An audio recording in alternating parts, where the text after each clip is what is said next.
If you can keep doing the same thing over and over again, and on the millionth time, you still have just as much enthusiasm for it as the first or second time when it felt like a novel thing to you, you've found your thing. You found your successful thing. So what if every dollar you're already spending on your business could fund first-class flights and five-star hotels without opening a single new credit card? Does that sound interesting? Well, today's guest has cracked that code. I want to welcome you back to the root of all success. I am your host, the real Jason Duncan. This is episode number 334. My guest is Julia Menez. She's a travel strategist, a points coach, and founder of the company Geo Breeze Travel. She's a former actuary who traded spreadsheets and boarding passes. You know, she's traded that for something greater. She wants to go out and teach us how to travel perhaps for free and in a better, higher class style. She's built a system that helps business owners and high cash flow professionals turn everyday spending into luxury travel, luxury experiences. And her podcast has inspired over 400,000 followers.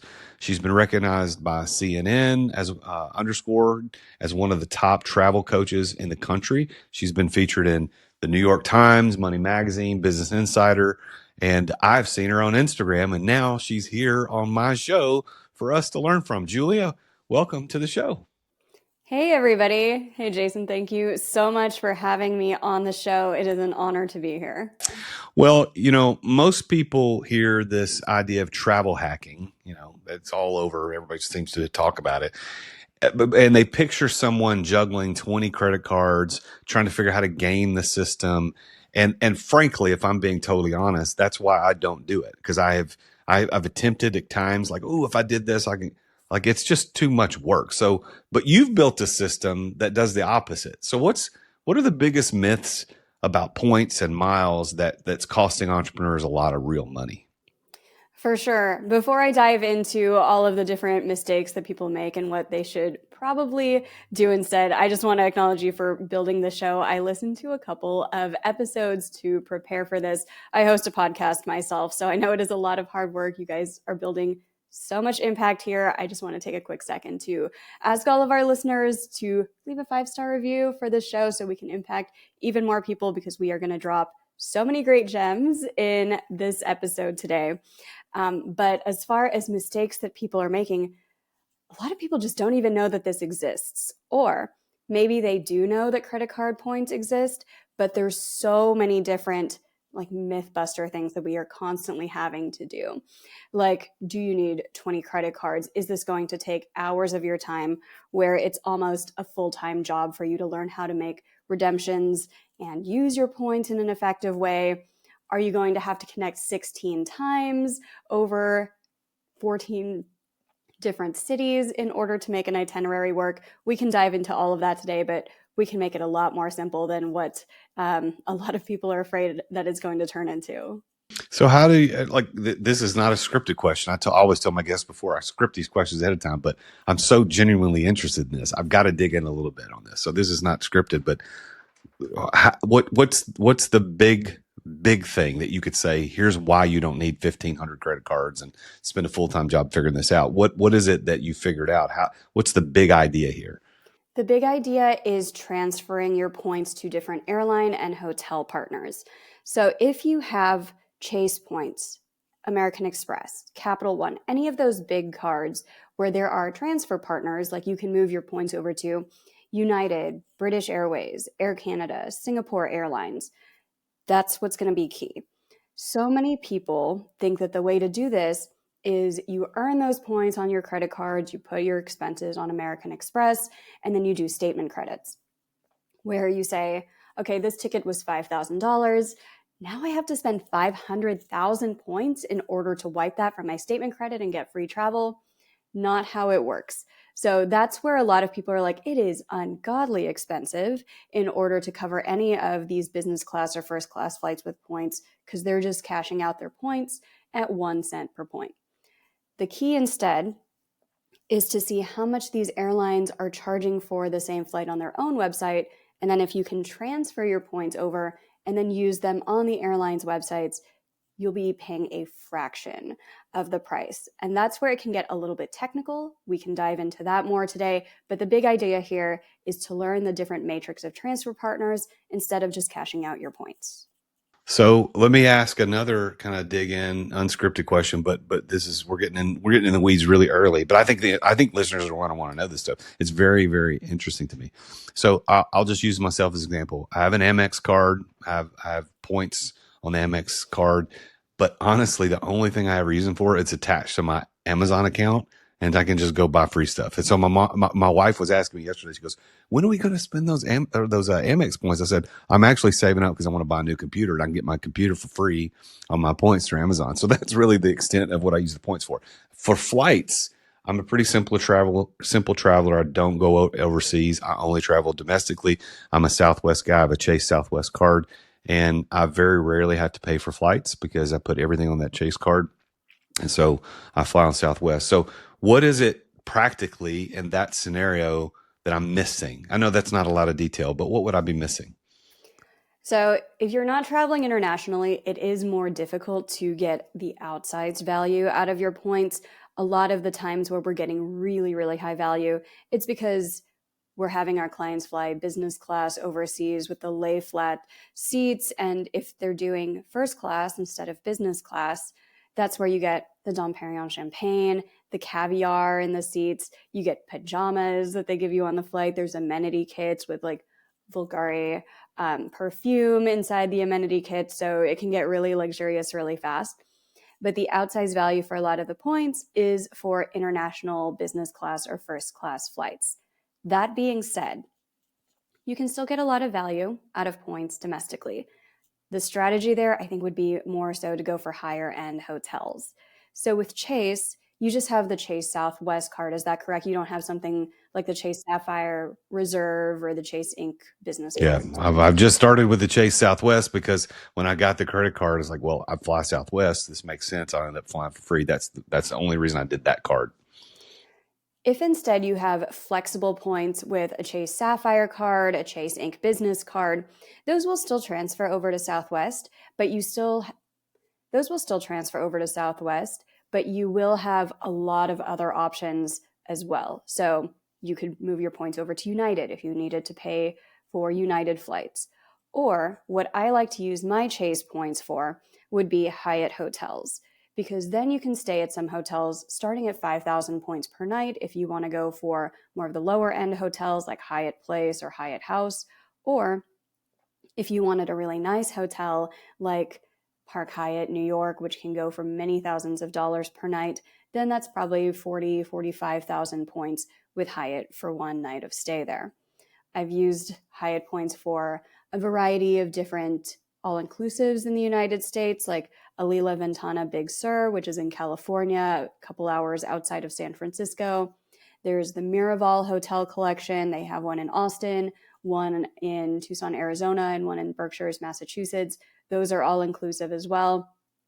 Or if you're doing a short hop from the United States, but maybe over to the Caribbean, there's a lot of great all-inclusive Hyatt hotels in the Caribbean or in Mexico too. So Chase points are great if you want to use them for Southwest. I like to say there's not really a good or bad redemption with Southwest because it's always a fixed ratio. But if you want to travel domestically, then the hotels are a great strategy there. On the Southwest, as far as points go, and I promise this will be my last detailed question, and we'll get into the story. But I've looked at times when I was running low on points where I would just buy. I think, well, let me just buy some points to get me to what I need. And every time I run that through ChatGPT, because I have ChatGPT, I have a project set up just to do travel stuff, and say, does it make sense to buy these points, or should I just pay for the extra ticket? And every single time it said pay. I've never had a time when ChatGPT said, yeah, buying the points makes sense. Am I missing something? Is ChatGPT leading me wrong? I often don't depend on ChatGPT for points questions, but in this case, it is correct. With Southwest points, I would not buy those points because usually when you're redeeming the points, you'll get a value of about, I think it's 1.2 to 1.3 cents per point on the using side. On the purchasing end, you're still probably paying 1.5 to 2 cents per point, depending on the sale. So it would be better to just buy the flights because you're losing money if you're buying the points than redeeming the points on the Southwest flights. Yeah, Southwest is becoming more and more of a I'm not as a big a fan as I used to be with all the changes they've made recently. And I know this is not a bash Southwest moment, but that the points is one issue, but now there's this assigned seat thing and you got to pay to sit in the exit row extra. I mean, it's really crazy what they're doing, but I digress. So, go ahead. One more thing on Southwest, though, the promotion that they have that's still fantastic is their companion pass. So you would need 135,000 points earned in a calendar year. But then once you have that, you can bring a companion on any flight that you're on for just the cost of taxes, which oftentimes is about $5.60 per flight if you are traveling domestically in the United States. So you don't need to put $135,000 onto your Southwest card. For anybody listening to this who's a business owner, the strategy would be open a couple of Southwest business credit cards. There's 2 of them available, or you can get 1 business card, 1 personal card. And then just between meeting the sign-up bonuses on those cards, you'll sail right past 135,000 points. Now, so well, let me ask you, is it worth doing that just for that purpose? Like, I don't need another Southwest card, but the sign-up points, would that get me the companion pass? Is it worth it? Depends on how much you guys are flying on Southwest, because if you were to take, here's the cost that I'm currently spending for my partner to join me on every Southwest flight, if that's a significant amount of money, you could get that for almost free for up to 2 years. You just need to make sure that the points post as early as possible in 2026, because that way you'll have companion pass for all of 2026 as soon as those points post, plus all of 2027. I think we're late enough now in 2025 that people can't mess up the timing of this, but we have so many people who sign up for this promotion in September or October, their points post too early, and then they just have companion pass for the rest of 2025, which is just 1 or 2 months at that point, plus all of 2026. So they miss out on 10 months of buy one, get one free flights that way. But is there a workaround there? Like, cause I just got a new Southwest card, I think in September. I think I'd have to go back and look for one of my other businesses. And it didn't even occur to me that the companion pass would apply to that. Is there a workaround? Could I call and say, hey, I just need you to apply these for 2026 and 7?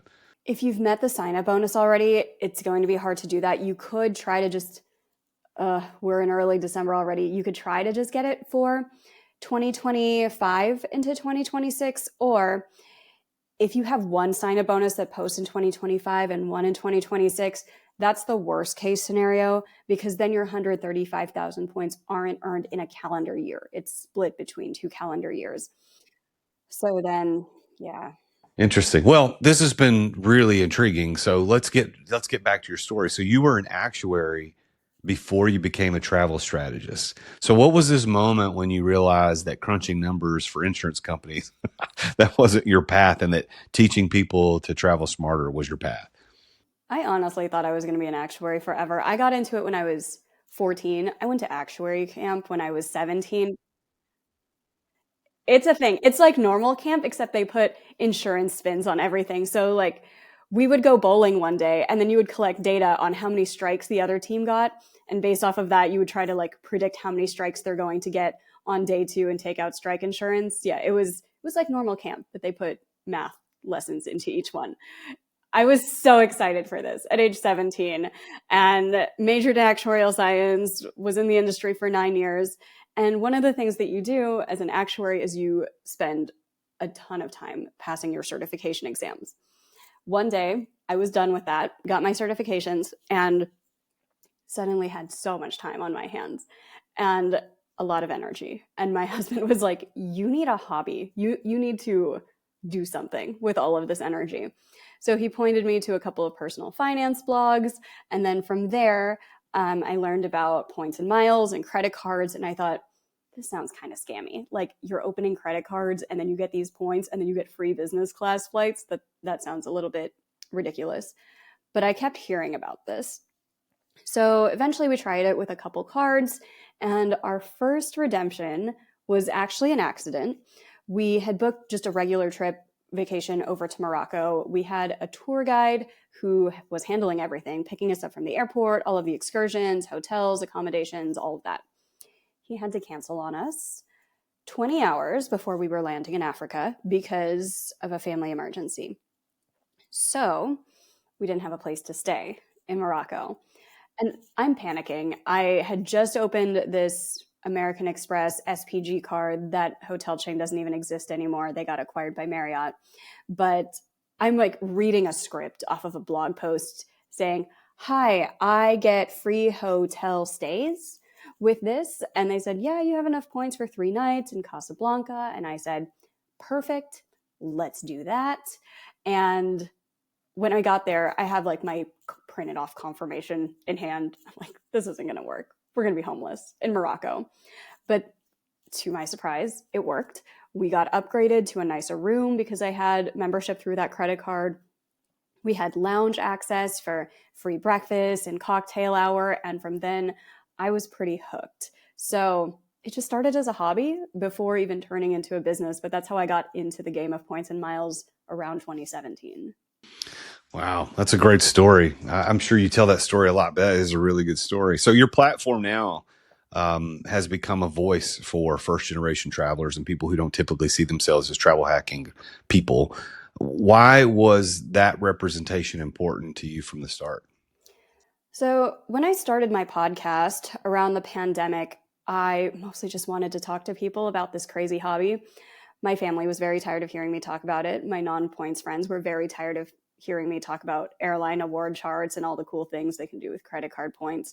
So during the pandemic, I just started reaching out to people on Instagram who were into points. Nobody really looked like me at the time, but I was just taking anybody who would want to hang out with me online for an hour. So just DMing people on Instagram saying, "Hi, do you want to hang out for an hour online? We're all stuck inside. Do you want to talk about points?" And they said, "No, who are you? This is very strange to just DM, like you're cold DMing people asking, do you want to tell me your point secrets of how you're doing all of this?"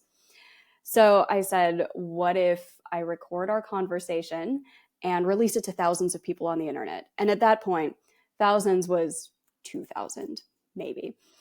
And they said, "Oh, you're doing a points podcast? I would love to be featured." And I really just wanted to feature more people from all different walks of life so that more people could see themselves into this hobby as well. I think we've made great strides over the last 5 years. Now, if you search for points and miles on Instagram, the voices talking about this are much more diverse than they were in 2020. And I like to think my podcast is a little bit of an impetus for that. But yeah, back in the day, there was nobody looking like me, even just 5 years ago, talking about this online in this space. Well, so building Geo Breeze to over 400,000 followers is no small feat. So, and this is relatively new. I mean, we're talking within the last 5 years. So, what's a moment along the way where you seriously question whether this is actually going to work or not? The question isn't when you're losing. I think the hardest part in business is when you win and then you find out all the people who didn't want you to win, where people really like cheering for underdogs. And then one day, maybe you go viral over the course of a week. I think there was one week where I went from 38,000 followers to over 100 over the span of a week because 3 of my posts went viral at the same time. And there was another moment in time where I got some brand collaborations with some very large brands, and some people who I thought were cheering for me got upset about that. And those are the harder moments. It's not when things don't go according to plan, because then you have people who are saying, "It's okay, you'll get through it, like I can cheer for you." The harder moments, and I think you've probably had some of these as well, is when you actually have a win and then you're searching through your phone being like, who do I even tell this win to? If you have a really good sales week or you land a really good partnership and there's a lonely feeling of, oh, who's there to celebrate with me?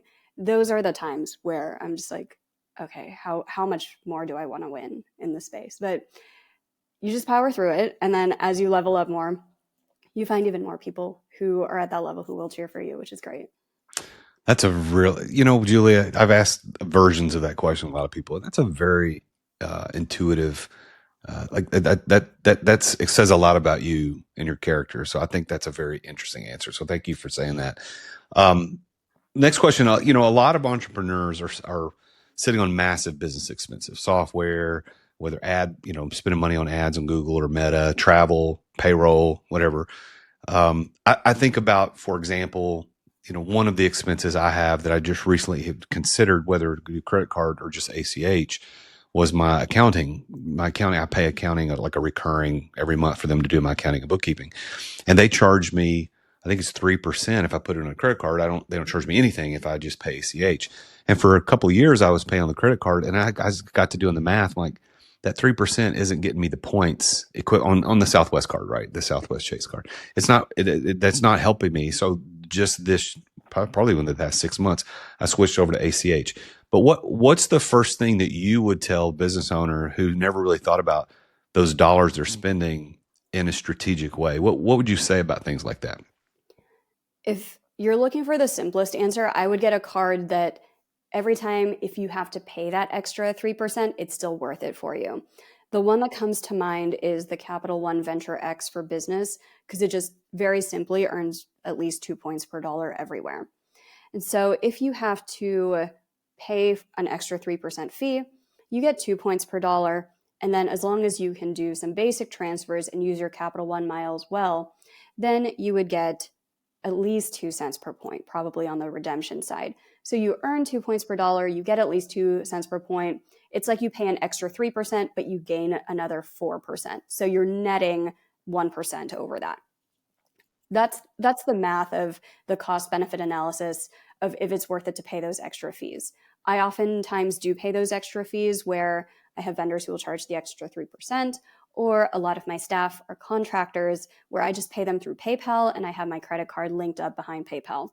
I tell them to just invoice me an extra 3% on top of whatever their monthly invoices are. I cover that exchange fee for them because I'm earning credit cards on the back end. So it's important to do that cost benefit analysis of, okay, if I have to pay a little bit extra, is it worth it? Do I gain enough out of it? If you're using a Southwest card, it's better to just do ACH. If you're using something with flexible points like Capital One, or even the Chase Inc. Business Unlimited would earn 1.5 points per dollar everywhere.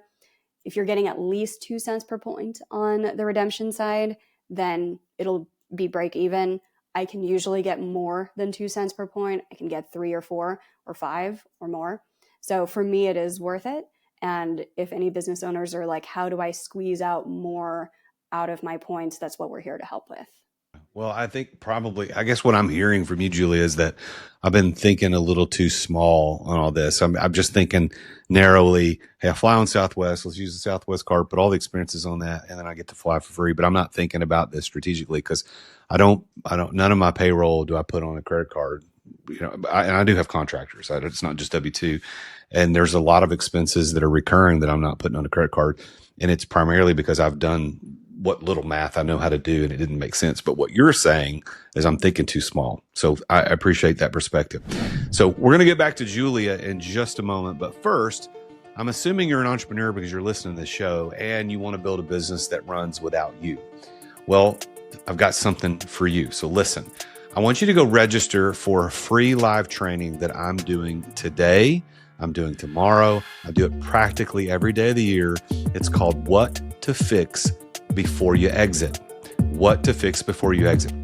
You go to whattofixbeforeyouexit.com. I will walk you through 7 things that you need to fix before you even think about selling your business. It's free. It's a pre-recorded webinar you can watch pretty much any time. And it is not a sales pitch in disguise. It's actual real training, and it'll change how you think about your company.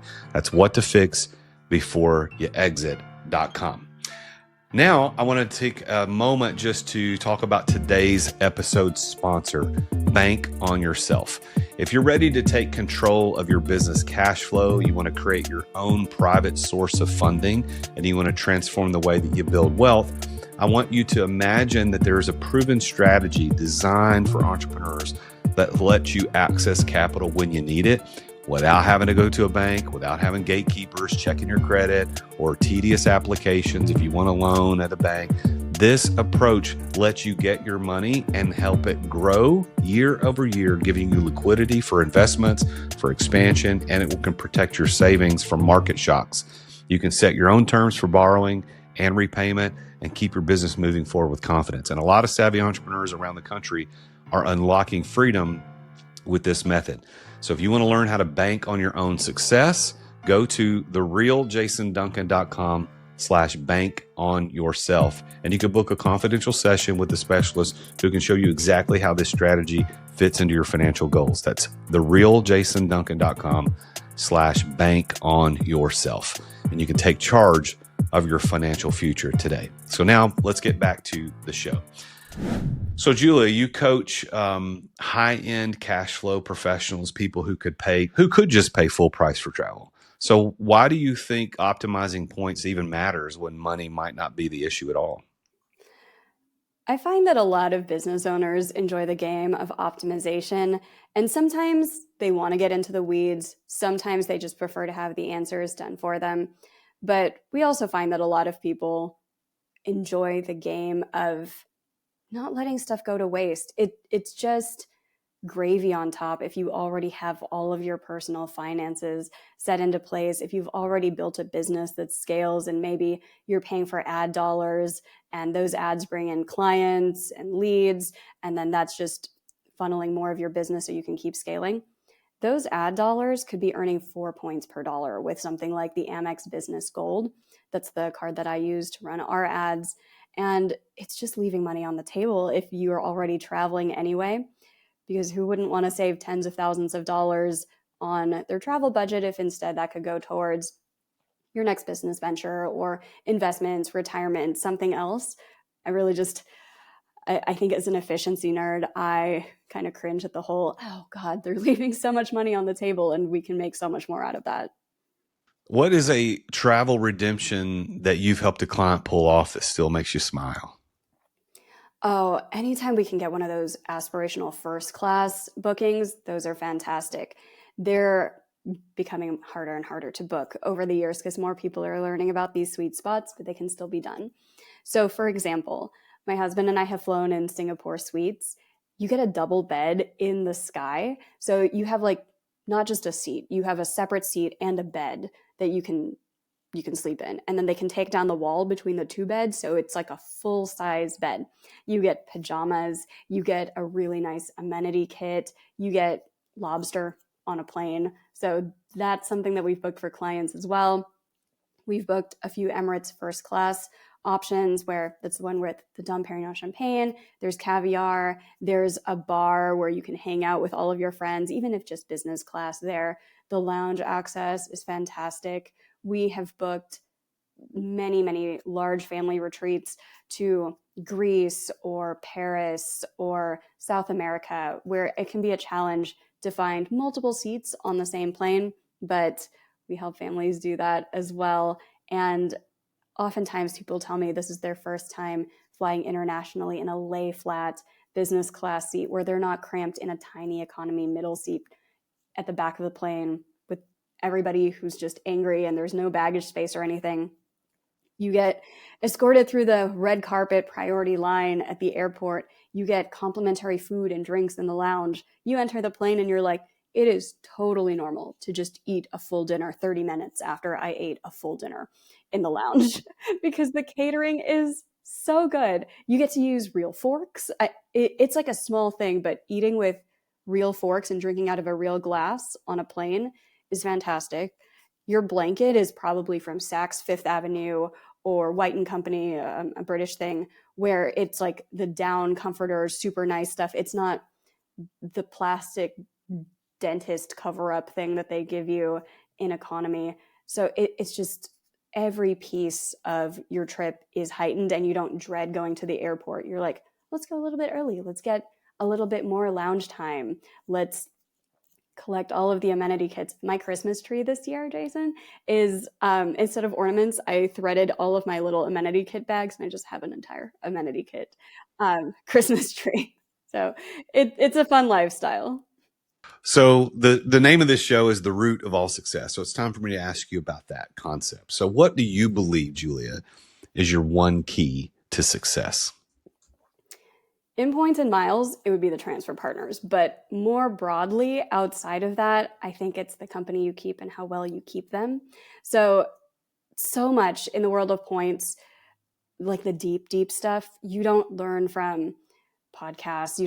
You're definitely not learning it from Instagram or airline websites. It's going to conferences, it's meeting people in person. It's those late night conversations that you have at 2 a.m. in the hallway because everybody's nerding out about this thing and everybody wants to talk about the cool new trick that they found for how to optimize their points and miles further. So, yeah, I think the root of all success is the company you keep and how well you can keep them.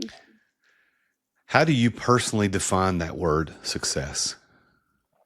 I think success is if you can keep doing the same thing over and over again, and on the millionth time, you still have just as much enthusiasm for it as the first or second time when it felt like a novel thing to you, you found your thing. You found your successful thing. Based on that definition, do you consider yourself successful? With points and miles, absolutely. Even though I have a team that does all of our award searching and I have a sales team, I have outsourced many parts of my business to people who are probably at this point much more capable than I am. I still enjoy those days where I tinker with it a little bit, or maybe somebody's out of office. It happens a lot in the holidays. I'm like, I can still take a sales call. I can still run a client award search. I can still run a client success meeting. And it's like the novelty actually comes back when, as a business owner, you're like, I can still do frontline work. So I would say yes, because I still have that enthusiasm for so many of the different front-facing facets of the business. Now, if you had to put on your coaching hat for just a second to entrepreneurs who are listening to the show, what would be your best piece of advice for an entrepreneur? For an entrepreneur looking to exit or scale their business and everything, I think a lot of it comes down to learning how to let go of certain things. It's I know that so many of our businesses, it's like our babies. We built it from the ground up. A lot of us are just, we started as solopreneurs. It maybe started as a hobby. It starts at 3 a.m. where you're just tinkering around with something and then you build something. But as it grows, eventually you're going to need to let go of some of those business functions, whether it's just bookkeeping or whether it's managing an inbox, building some automations, maintaining a website. Exercising that trust muscle and learning how to identify good talent and nurture good talent, retain it, I think is one of the key pieces in the journey of entrepreneurship. It's a constant work in progress for me, but I have a few team members now where I'm very proud that they're on the team. All right. Thank you so much, Julia. I've got 3 rapid fire questions for us to close the show today. Are you ready? I hope so. All right. Best airport in the world for a long layover. Oh, Singapore airport, no doubt. It is fantastic. They have so much free stuff for you to do in there. All right. One destination that exceeded every expectation beside the Singapore airport. My favorite destination, one of them is Istanbul, Turkey. All of the food there, like the meat, the cheese, the pastries, everything, when I bit into it, I was like, this is what it's supposed to taste like, where it's just no preservatives. The bread is so fresh.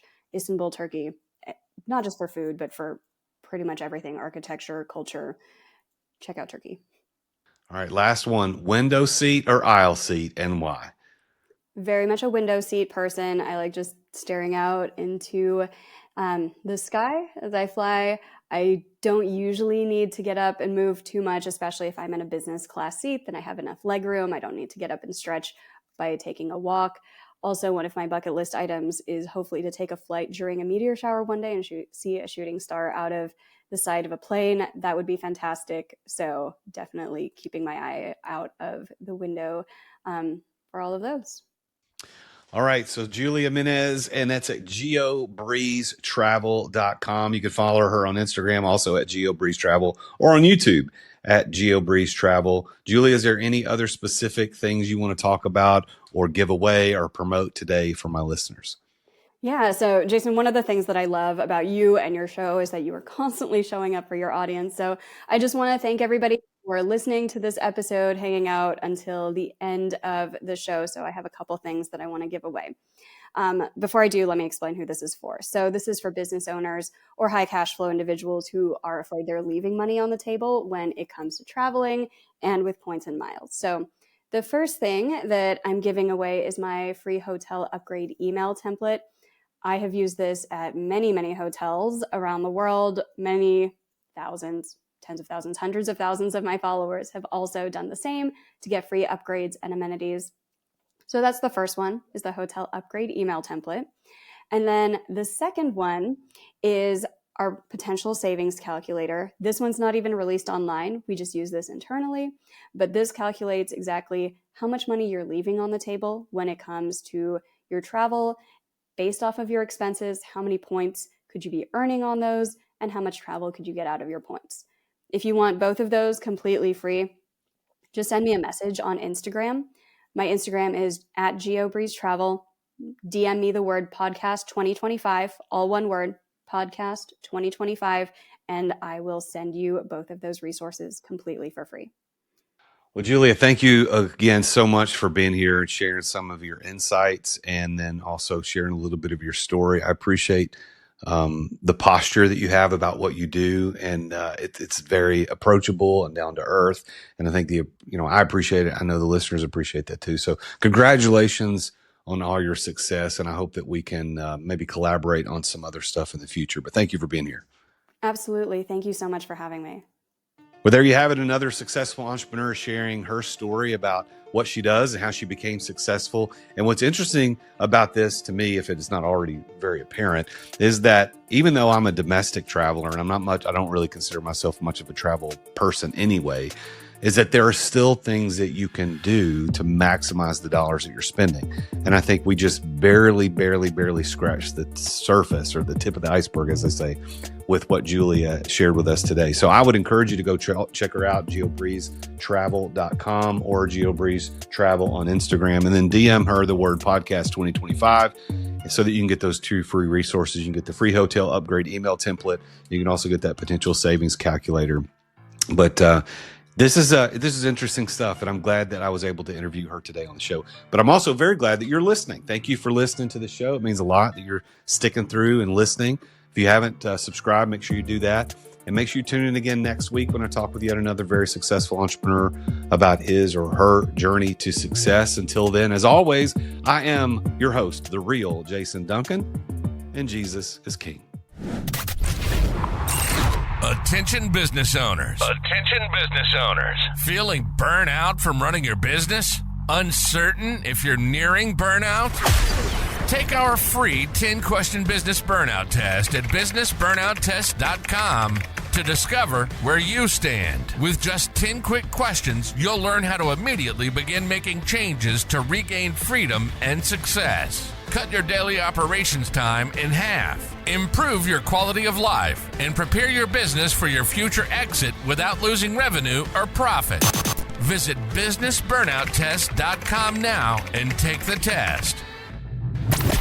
Thank you for listening to another edition of The Root of All Success with the real Jason Duncan. If you've enjoyed this week's episode, visit therootofallsuccess.com to access the show notes and other helpful resources. Follow Jason on social media at The Real Jason Duncan. See you again next time here on The Root of All Success.